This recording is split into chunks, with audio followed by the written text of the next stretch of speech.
नमस्कार दोस्तों, स्वागत है आपका फिर से एक नई वीडियो में। तो दोस्तों, क्या सरकार फिर से करेगी नोटबंदी? क्या ये नोटबंदी 2.0 होगी? सीबीडीसी क्या है? सरकार ने 1 दिसंबर से नोटबंदी के लिए पायलट प्रोजेक्ट भी स्टार्ट कर दिया है। और दोस्तों, सरकार ने अपनी digital currency, digital crypto currency भी लाई है।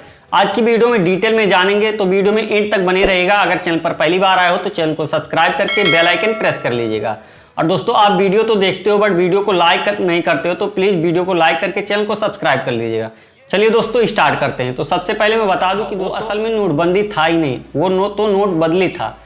अब नोटबंदी का मेन उद्देश्य क्या था कि नोटबंदी बंद अगर करना है तो जो भी ब्लैक मनी होंगी वो रिटर्न आ जाएंगे, जो जाली नोट और नकली नोट हो वो अब छपने बंद हो जाएंगे, इसलिए नोटबंदी किया गया था। बट इसमें नोटबंदी वो थी ही नहीं।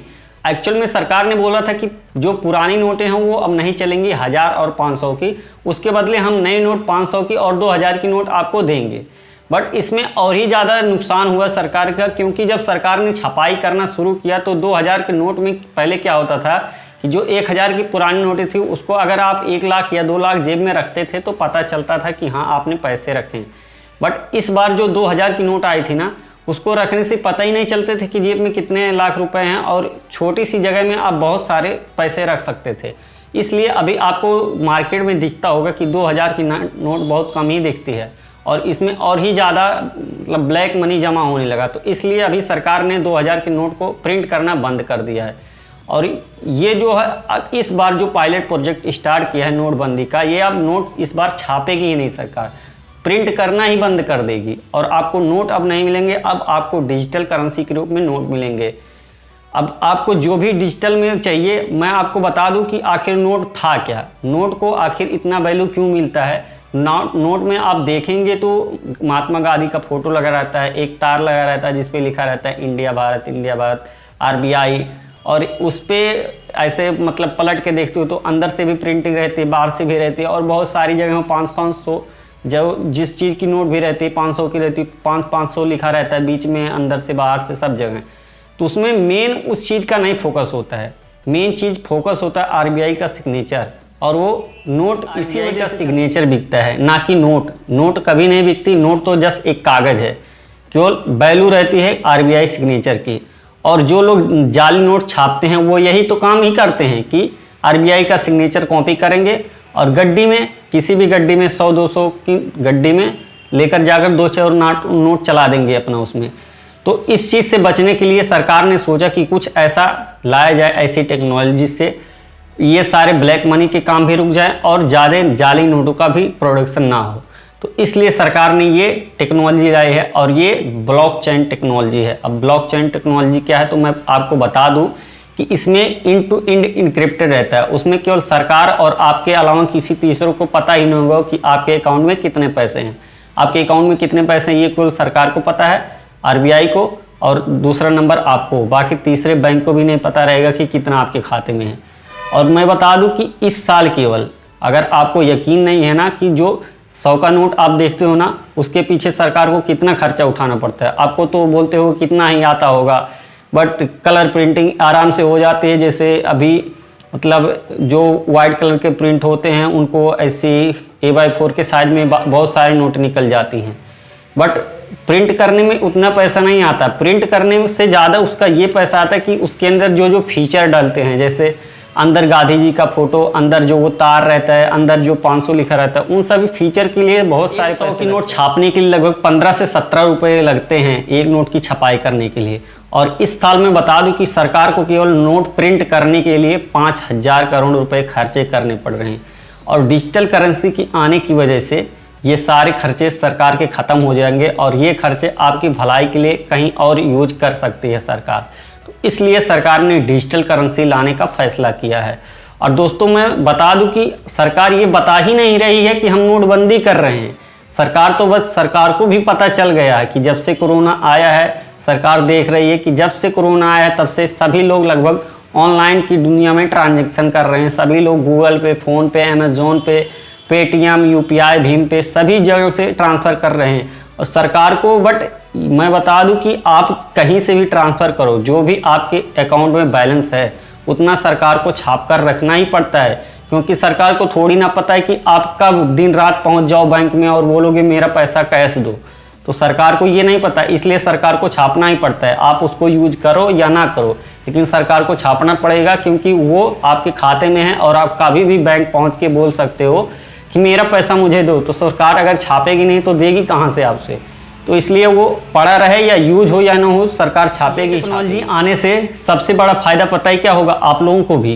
क्या होगा, पहले हम लोग क्या करते थे कि जेब से पैसे निकालते थे और दुकान वाले को देते थे, वो छुट्टा ढूंढता था, कभी कभी छुट्टी की वजह से परेशानी होती थी, कभी क्या होता था उसके पास भी नहीं थे, आपके पास भी नहीं थे, निकालने का, धरने का झंझट, फटने का झंझट, चोरी होने का झंझट। अभी ये सब झंझट खत्म, ये सब परेशानी आपको खत्म। डायरेक्ट आपको मोबाइल से पे करने होंगे और आपको चित्र के रूप में डिजिटल करेंसी दी जाएगी। जैसा फोटो आता है ना हम लोग का 1 2 3 फोटो, उस तरह से फोटो रहेगा। 100 का, 500 का, 2000 का, 10 का, 20 का, 5 का, जो भी आप चाहोगे उतने रुपए। आप कहीं भी बैंक जाओगे ना तो आपको बोलेंगे कितना चाहिए, 5000, तो बोलेंगे कितने का, 100 का। तो वैसे ऐसे सेंड कर देंगे फ़ोटो, 5000 का 50 हो गया आपका 5000 रुपये। 50 100 का फ़ोटो सेंड करेंगे, बोलेंगे मिल गया, मिल गया।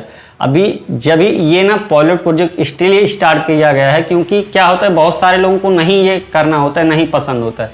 बहुत सारे लोग बोलेंगे हमको करेंसी भी चाहिए और डिजिटल भी चाहिए, तो इसीलिए पायलट प्रोजेक्ट स्टार्ट किया गया है। पायलट प्रोजेक्ट मीन्स यही होता है कि जैसे कुछ काम जब बड़े लेवल पर किया जाता है तो उससे पहले छोटे लोगों पर टेस्ट किया जाता है कि जैसे अभी किसी 100 लोगों का खाना बनाना है और आपको पहले लगेगा कि 100 लोगों का खाना बनाने के लिए इतना पैसा लगेगा। उससे पहले आप 1 लोग पर ट्राई कर लो कि 1 लोग में कितना पैसा लगता है, उसी हिसाब से 100 लोगों के लिए उतना पैसा आप जुटा लो। तो इस तरीके से सरकार भी पायलट प्रोजेक्ट स्टार्ट कर रही है। जैसे आप भी करते हो कि कभी मिठाई लेने जाते हो तो पहले मिठाई चखते हो, उसके बाद बोलते हो कि हाँ मिठाई अच्छी है, तभी लोगे, नहीं तो नहीं लोगे। इसलिए सरकार भी पायलट प्रोजेक्ट स्टार्ट कर दी है कि अगर जिसको पसंद है वो लेगा, जिसको नहीं पसंद है उसको हम करेंसी देंगे। तो इसलिए सरकार ने ये सब काम कर रही है। और सरकार को इसमें फ़ायदा क्या है, तो सबसे पहले फ़ायदा नंबर 1 कि प्रिंटिंग का जो भी पैसा होगा, मैंने अभी बताया कि जो 1 साल का 5000 करोड़ रुपए है वो सरकार का बचेगा और वो आपकी भलाई के लिए कहीं और खर्चा करेगी। सेकंड नंबर है नकली नोट। जो भी नकली नोट आपको मिलते हैं, नकली नोट मिलना बंद हो जाएंगे क्योंकि डिजिटल हो जाएगा तो इसमें नकली नोट का खतरा ही नहीं रहेगा। थर्ड नंबर है चोरी। क्या होता है, बहुत सारे लोगों का वॉलेट चोरी हो जाता है, पैसे चोरी हो जाए, इसमें चोरी होने का खतरा ही खत्म हो गया है क्योंकि ये ब्लॉकचेन टेक्नोलॉजी है।